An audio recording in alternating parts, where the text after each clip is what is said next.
Welcome to this session. We're going to discuss phase equilibrium, specifically concentrating on the exam question which was asked.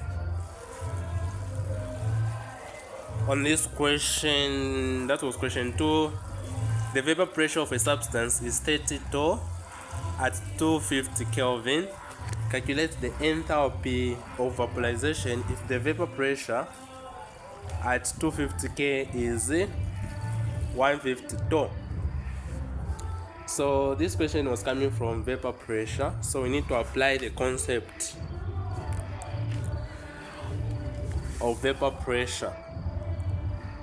So when you're talking about vapor pressure, just to have a general understanding, whenever you're talking about vapor pressure, we are just talking about ability, how easy a substance is to vaporize.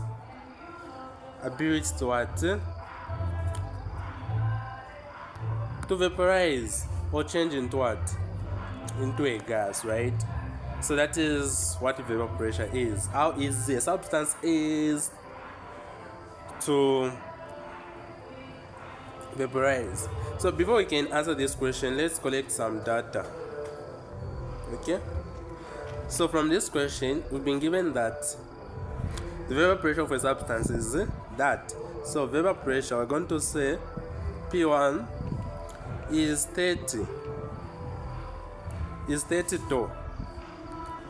at what temperature? At 250 Kelvin. And what else do we have? And also P2, calculate the enthalpy if the vapor pressure at 270, that is 270, so is 150. So we've been asked, what about at 152 and the temperature is 270 Kelvin? What is the enthalpy? So what we're doing with it, we're trying to calculate the enthalpy of vaporization, which we don't know. So how can you solve this question? Let me solve it from here. So to answer this question, we need to apply the concept or the equation of Clausius-Clapeyron. Okay? We need to use this equation.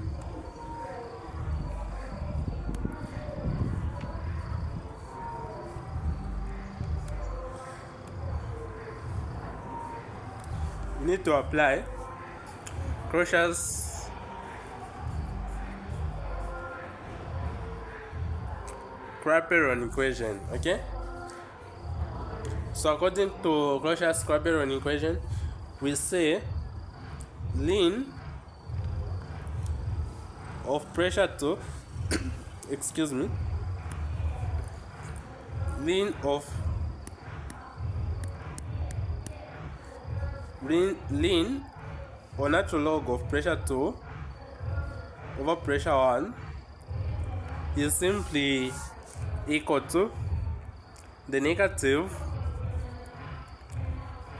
of enthalpy of vaporization over R, which is the universal gas constant, then multiplied by, in brackets, we're going to say 1 over T2 minus 1 over T1. So whenever you're dealing with the Claperyon equation, we need to make sure that the temperature is always in Kelvin. And whenever you start with 1 over T1, we need to make sure that you don't include the negative sign there, because it means that you have already encountered it in this equation. Okay? So this is the equation we're going to use. So how are we going to solve this question? So we're saying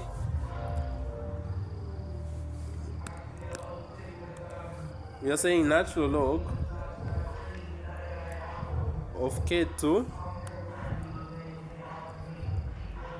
over K1 is equal to negative heat of vaporization over R multiplied by 1 over T2 minus 1 over T1. Let's do the substitution. So we're going to say natural log, what is our K2?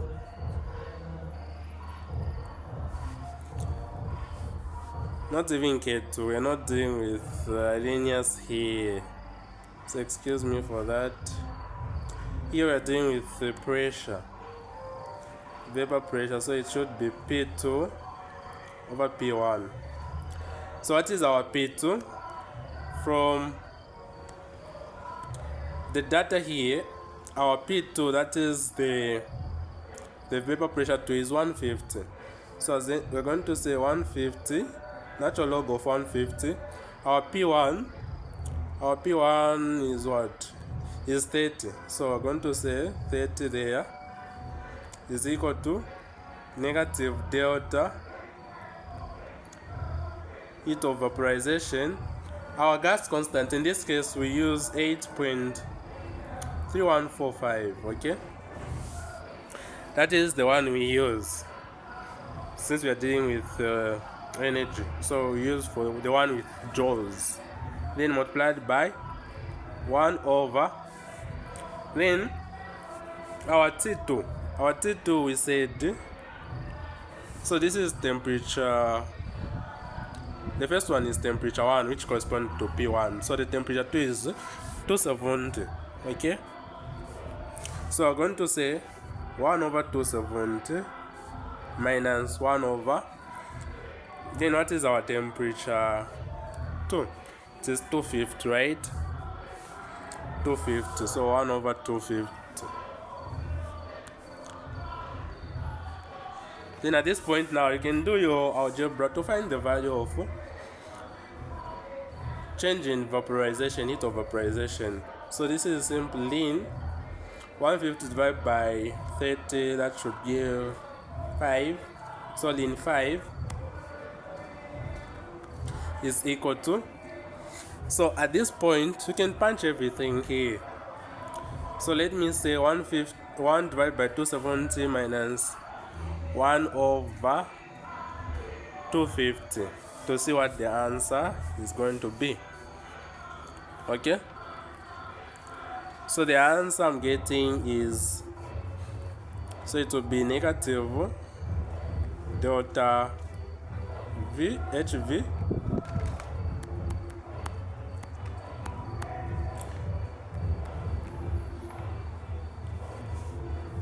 so this is giving me negative 0.00 then 29 then 767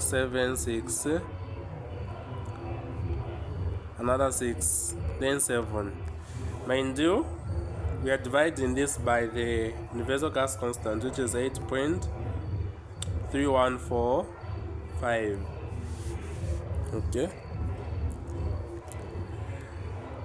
so this is what we're dividing with.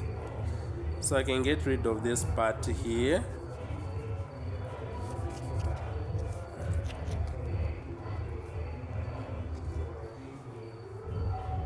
So what we have is ln natural log of 5 is equal to, this negative can multiply by with the negative inside there. Okay, so it will give positive. Now what is 0.00297667 divided by 8.3145?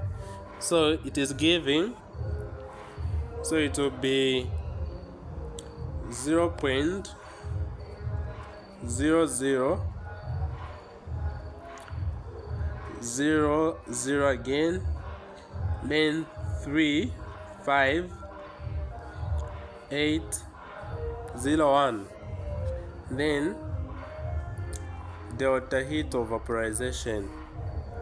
Okay, so at this point now I can divide on both sides by this 0.0000 35801, even on this side by 0.00003581, so that this can cancel with that. I just mean with the change in heat of vaporization there. So what do I have?